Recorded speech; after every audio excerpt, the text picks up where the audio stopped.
Good morning my dear students. आज हम कक्षा 12 में लेसन नंबर 7 पढ़ने जा रहे हैं। वीडियो का पार्ट 1। चैप्टर कौन सा है स्टूडेंट? लेसन नंबर 7, जिसका नाम है जनसंख्या। क्या नाम है? जनसंख्या चैप्टर हम पढ़ने जा रहे हैं। तो स्टूडेंट, आज हम इस चैप्टर में क्या क्या पढ़ेंगे? तो आज हम इस चैप्टर में जनसंख्या के बारे में पढ़ेंगे। और जनसंख्या के बारे में क्या पढ़ेंगे स्टूडेंट? कि हमारे देश में जनसंख्या कितनी है, इससे जुड़ी समस्याएं कौन कौन सी हैं, स्त्री पुरुषों की जनसंख्या कितनी है, बच्चों की जनसंख्या कितनी है, ठीक है, और इससे देश को क्या लाभ हो रहा है, क्या नुकसान हो रहा है, इन सारी बातों का अध्ययन आज हम इस टॉपिक के अंदर करने वाले हैं। तो डियर स्टूडेंट, चलिए हम वीडियो की शुरुआत करते हैं। देखिए स्टूडेंट, कह रहा है वर्तमान में समग्र विश्व की जनसंख्या 7 अरब को पार कर गई। कितने अरब को? 7 अरब को। जबकि भारत की जनसंख्या 1.25 अरब होने की स्थिति में, यानी 125 करोड़ है। ठीक है, ऐसी परिस्थिति में अति जनसंख्या पर चर्चा अनिवार्य है, क्योंकि बढ़ती हुई जनसंख्या, उसकी आवश्यकताओं की पूर्ति करना प्रत्येक सरकार का बुनियादी प्रश्न है। क्योंकि जनसंख्या बढ़ेगी, उनकी आवश्यकताएं बढ़ेंगी, भोजन की आवश्यकता बढ़ेगी, स्वास्थ्य सुविधाओं की आवश्यकता बढ़ेगी, पेयजल की आवश्यकता बढ़ेगी, यहाँ तक कि रहने के लिए घरों की भी आवश्यकता बढ़ेगी। इसलिए सरकारों को जनसंख्या को ध्यान में रखकर बुनियादी संरचनाओं को तैयार करना चाहिए। इसलिए प्रत्येक देश में प्राकृतिक संसाधनों का खूब महत्व है, क्योंकि प्राकृतिक संसाधनों की मदद से आर्थिक विकास संभव बनता है। ठीक है, यहाँ जनसंख्या और प्राकृतिक संसाधनों के भी दो संदर्भ अत्यंत महत्वपूर्ण हैं। ठीक, कौन कौन संदर्भ है? देखिए, जनसंख्या बढ़ने से मर्यादित प्राकृतिक संसाधनों का तेजी से नाश होगा, जो लंबे समय अंतराल में भावी पीढ़ी के लिए चुनौती पैदा करेंगे। यानी ऐसे संसाधन जो निकट भविष्य में खत्म होने वाले हैं, अगर जनसंख्या तेजी से बढ़े तो वो संसाधन जल्द खत्म हो जाएंगे और भविष्य में जो पीढ़ी आने वाली है उनको वो मिल नहीं पाएगा। दूसरा है, अल्प तालीम प्राप्त जनसंख्या बढ़ने से प्राकृतिक संपत्ति का इष्टतम उपयोग नहीं होता, जो किसी भी देश के लिए काफ़ी हानिकारक है। देखिए, कैसी जनसंख्या जिसके पास उचित ज्ञान नहीं है तो संसाधनों का दुरुपयोग करेगी। अगर जनसंख्या ऐसी हो जो ज्ञानी हो, पढ़ी लिखी हो, तो संसाधनों का काफ़ी अच्छी तरीके से उपयोग कर सकती है। तो स्टूडेंट, अब हम आगे देखते हैं। अतः इस प्रकार देश के अर्थतंत्र में जनसंख्या का अभ्यास करना अति आवश्यक है, क्योंकि बहुतायत समस्याओं के मूल में जनसंख्या वृद्धि को ही पाया गया है। ऐसी बहुत सी समस्याएं हैं जिनमें ऐसा कहा गया है कि जनसंख्या ही उसका मूल कारण है। जनसंख्या विस्फोट क्या है?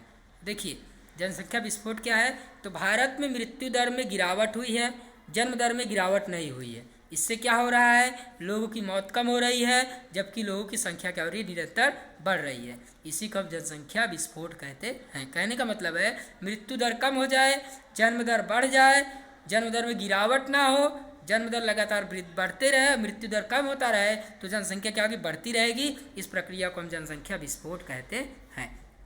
विश्व के अनेक समस्याओं में सबसे महत्वपूर्ण समस्या है जनसंख्या वृद्धि।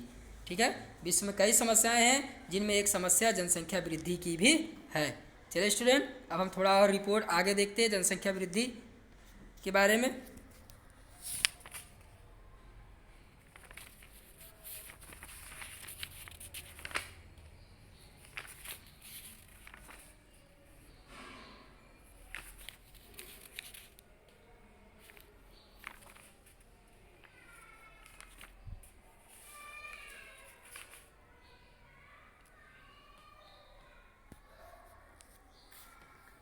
देखिए स्टूडेंट, वर्तमान समय में क्या हो रहा है? वर्तमान समय में जनसंख्या क्या हो रही है? काफ़ी तेज़ी से बढ़ रही है। ऐसी वृद्धि कभी नहीं देखी गई, जिसमें भारत भी अछूता नहीं है। भारत में भी लगातार जनसंख्या वृद्धि देखने को मिल रही है। भारत में 1931 से 2011 तक देश में जनसंख्या में लगातार बढ़ोतरी हुई। 1951 में भारत की जनसंख्या कितनी थी? 36.1 करोड़ थी। 2011 में कितनी हो गई? 121.02 करोड़ हो गई। अर्थात 60 वर्ष में 85.7 करोड़ की वृद्धि हुई। अर्थात भारत में लगातार आप देख ही रहे हैं कितनी तेज़ी से जनसंख्या क्या हो रही है? बढ़ रही है। अपितु भारत में जनसंख्या वृद्धि दर 2.5% के आसपास रहा है, जो कि काफ़ी ज़्यादा है। इस प्रकार अति जनसंख्या विस्फोट और जनसंख्या वृद्धि ने ऊंचे दर के कारण जनसंख्या विशेष तौर पर 1970 के बाद बढ़ोतरी हुई है। यानी भारत में 1931 से 2011 तक 1931 जनसंख्या 36.1 करोड़ थी, 2011 में 102 करोड़ 121 करोड़ हो गई, यानी जनसंख्या काफ़ी तेज़ी से बढ़ी है। और भारत की जो जनसंख्या वृद्धि दर है वो 2.5% है। यही लगभग 2 से 2.5 करोड़ लोग भारत की जनसंख्या में जुड़ जाते हैं। एक ऑस्ट्रेलिया कहा जाए भारत पैदा कर देता है एक साल में। तो कहने का मतलब ये है कि भारत जनसंख्या वृद्धि दर काफ़ी तेज़ी से बढ़ी है, इसीलिए हम इसे जनसंख्या विस्फोट भी कह सकते हैं। चलिए स्टूडेंट, अब हम आगे देखते हैं जनसंख्या का रुझान, अर्थात जनसंख्या का रुझान क्या होता है। सुनिए जनसंख्या का रुझान क्या है। तो चलिए हम देखते हैं जनसंख्या का रुझान क्या है स्टूडेंट। देखिए जनसंख्या का रुझान अर्थात जनसंख्या का कद, जनसंख्या वृद्धि दर, जन्म दर, मृत्यु दर, शहरी जनसंख्या, ग्रामीण जनसंख्या, स्त्री पुरुष का प्रमाण, इन सभी को आप किसी संख्या के रूप में लिखते हैं तो उसे हम कहेंगे जनसंख्या का रुझान। भारत में सर्वप्रथम जनगणना 1871 में जमशेद जी टाटा ने की, जो टाटा इंडस्ट्री के मालिक भी थे, जो रतन टाटा के पिताजी भी थे, जमशेद जी टाटा, उन्होंने 1871 में टाटा ग्रुप के द्वारा भारत में जनगणना 1871 में की गई। तत्पश्चात भारत में व्यवस्थित जनगणना 1891 में प्रारंभ हुई। तब से लेकर आज तक भारत में 1891 से लेकर आज तक प्रत्येक 10 साल में जनगणना की जाती है। देखिए 2001 में जनगणना हुई, 2011 में हुई, अब 2021 में जनगणना होगी। स्वतंत्रता के पश्चात पहली जनगणना का पत्र 1951 में तैयार किया गया था। चलिए स्टूडेंट, हम देखते हैं, हमारा इसी में टॉपिक है जनसंख्या में कद, जनसंख्या कद और वृद्धि दर। देखिए जनसंख्या कद अर्थात अलग अलग वर्षों में भारत की कुल जनसंख्या का प्रमाण को जनसंख्या का कद कहते हैं। अगर आपसे कोई पूछे जनसंख्या कद क्या है तो आप कहेंगे कि अलग अलग वर्षों में भारत में जनसंख्या का जो प्रमाण है उसे हम जनसंख्या का कद कहेंगे। चलिए स्टूडेंट, और जनसंख्या में होने वाली वृद्धि को जनसंख्या वृद्धि कहते हैं। यानी अलग अलग वर्षों में जनसंख्या का जो प्रमाण है उसे हम जनसंख्या कद कहेंगे, और अलग अलग वर्षों में जो वृद्धि होगी उसे हम जनसंख्या वृद्धि दर कहेंगे। भारत में की जनसंख्या कद और वृद्धि को कोष्ठक में दर्शाया गया। आइए हम कोष्ठक का अध्ययन करते हैं। चलिए देखिए स्टूडेंट, कोष्ठक किसने प्रस्तुत किया? सेंसस इंडिया 2011 का कोष्ठक है। देखिए 1901 में कितनी जनसंख्या थी? 23। वृद्धि दर कितनी थी? 0.08%। और 1911 में 25 करोड़ हो गई, वृद्धि दर 0.57। 1921 में घट गई क्योंकि देश में बहुत ज़्यादा अकाल पड़ा था, दंगे हुए थे, ठीक है, अंग्रेजों ने बहुत अत्याचार किया था, काफ़ी जनसंख्या मृत्यु को प्राप्त हो गई थी। इसके बाद आप देख सकते हैं विभिन्न प्रकार के आंकड़े देख रहे हैं। वर्तमान में देखिए वृद्धि दर 1.6 के आसपास है, देख सकते हैं आप 1.6 के आसपास है। यानी जनसंख्या में लगातार जो बढ़ोतरी हो रही है जनसंख्या कद है, और जिस दर से बढ़ा उसे जनसंख्या वृद्धि दर कहते हैं।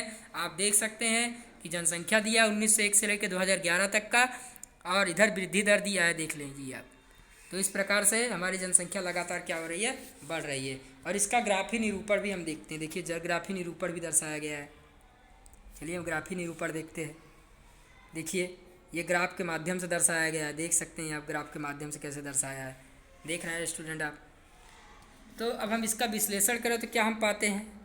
हम विश्लेषण करने पा रहे हैं कि 1901 से 1921 की समयावधि के दौरान जनसंख्या वृद्धि दर धीमी थी, लेकिन 1901 से 1911 पे 5.7 की वृद्धि दर देखी गई, आप देख सकते हैं, ठीक है।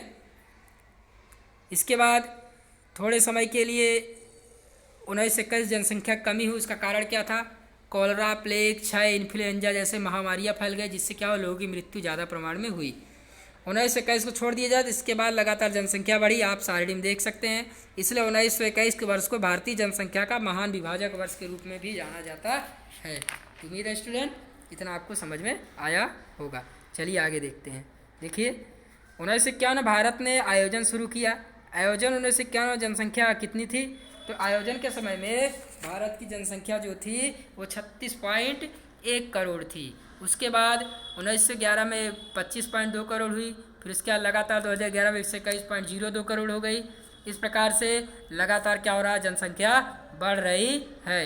जनसंख्या वृद्धि के संदर्भ में निष्णातों द्वारा ऐसा पूर्वानुमान किया जा रहा है कि वर्ष 2000 तक देश की जनसंख्या 100 करोड़ को पार कर देगी, और यह सही भी हुआ। 1997 में विश्व विकास रिपोर्ट के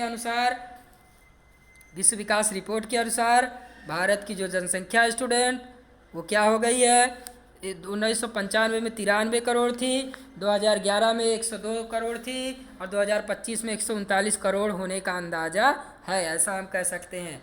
चलिए अब हम भारत में स्त्री पुरुष जनसंख्या का प्रमाण के बारे में थोड़ा डिटेल लेते हैं। देखिए, भारत में कुल जनसंख्या अलग अलग वर्षों में स्त्री और पुरुषों की जनसंख्या कितनी है, इसे स्त्री पुरुष प्रमाण के माध्यम से जाना जा सकता है। देखिए, पुरुषों की जनसंख्या 1991 में 18 करोड़ थी, स्त्रियों की 17 करोड़ थी, कुल जनसंख्या 36 करोड़ थी। देखिए, पुरुष 51%, स्त्री 48%।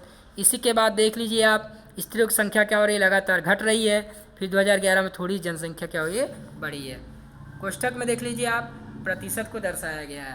तो चलिए अब हम भारत में जाति प्रमाण के बारे में जानते हैं। जाति प्रमाण क्या होता है, देखिए स्टूडेंट, जाति प्रमाण क्या है, चलिए थोड़ा हम विश्लेषण कर लेते हैं। 1991 से 2011 समावधि में स्त्री और पुरुष की कुल जनसंख्या में लगातार बढ़ोतरी हुई, जो ऊंची जनसंख्या वृद्धि को दर्शाता है।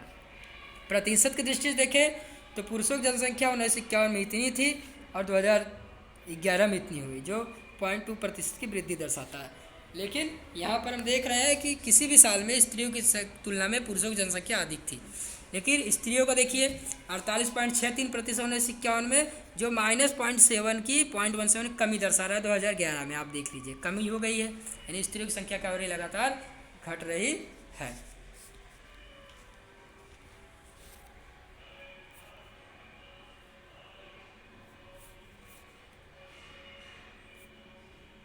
तो स्टूडेंट,